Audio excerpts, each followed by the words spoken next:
I am ascending to my Father and to your Father, to my God and to your God. Jesus was taken up into heaven. But the ascension is not the moment Christ leaves the world behind. It is the moment his glory is revealed, his reign is proclaimed, and his disciples are sent forward. That is the meaning of Ascension Thursday. If you value clear, faithful Catholic reflections on the feasts of the Church, subscribe now and stay with me through the full Easter season. The Ascension can be misunderstood if it is treated only as a departure scene.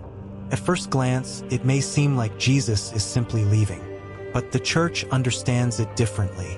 The Ascension is Christ's return to the Father, his exaltation, and the transition into the age of the Church. It is not the absence of Christ in a simple sense. It is the end of one mode of presence and the preparation for another. In the comments, tell me this: when you hear Ascension, do you think first of Christ's departure or of his kingship? The first reading from Acts gives one of the clearest descriptions of the event.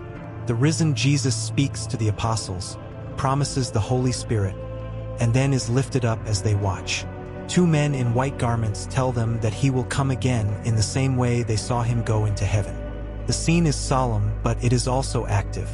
It does not leave the apostles staring upward forever. It moves them toward witness and expectation. That matters because the Ascension is not presented as a quiet ending. It is presented as a turning point. The Gospel from Matthew adds another essential dimension. Here, the Ascension is connected not only with departure, but with authority and mission. The risen Christ declares that all authority in heaven and on earth has been given to him, and he commands the disciples to make disciples of all nations. The Ascension, therefore, does not close the gospel as a private farewell. It opens the Church's public mission. That is why Ascension Thursday matters so much. It tells the Church that Christ is not less Lord because he has ascended. He is revealed more fully as Lord. His kingship is not diminished. It is manifest. If that line stands out to you, write this in the comments. He is not gone. He reigns. The psalm of the day captures that liturgical meaning directly. God mounts his throne to shouts of joy. Ephesians also presents the exalted Christ seated above every principality, authority, power, and dominion. The Ascension is therefore not only about movement upward.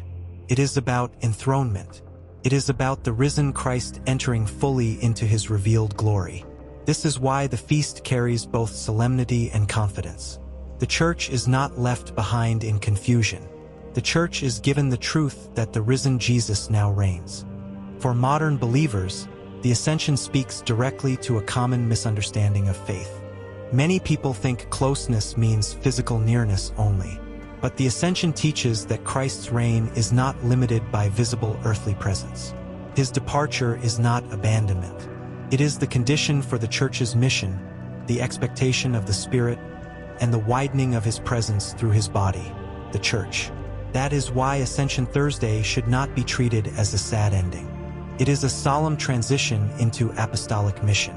What speaks to you most about the Ascension so far, Christ's kingship, his promise, or the mission he gives the Church? The apostles are left with a task. They are not told to preserve a memory only. They are told to go, baptize, teach, and bear witness.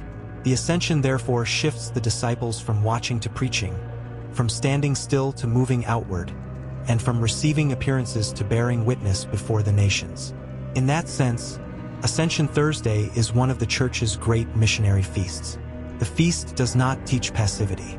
It teaches obedience, witness, and movement. This is also why the feast prepares so naturally for Pentecost.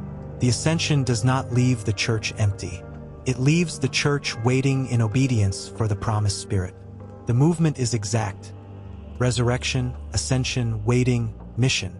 If Easter proclaims that Christ has conquered death, the Ascension proclaims that the risen Christ reigns and sends his Church into the world.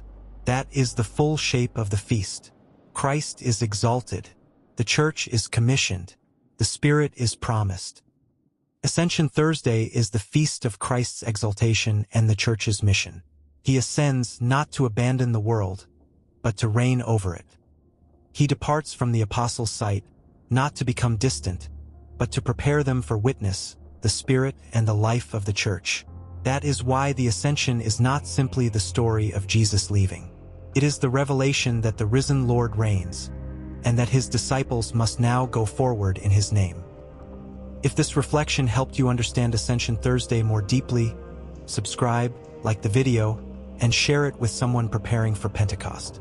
And before you go, leave one final comment. What does the Ascension mean to you personally? Kingship, promise, or mission?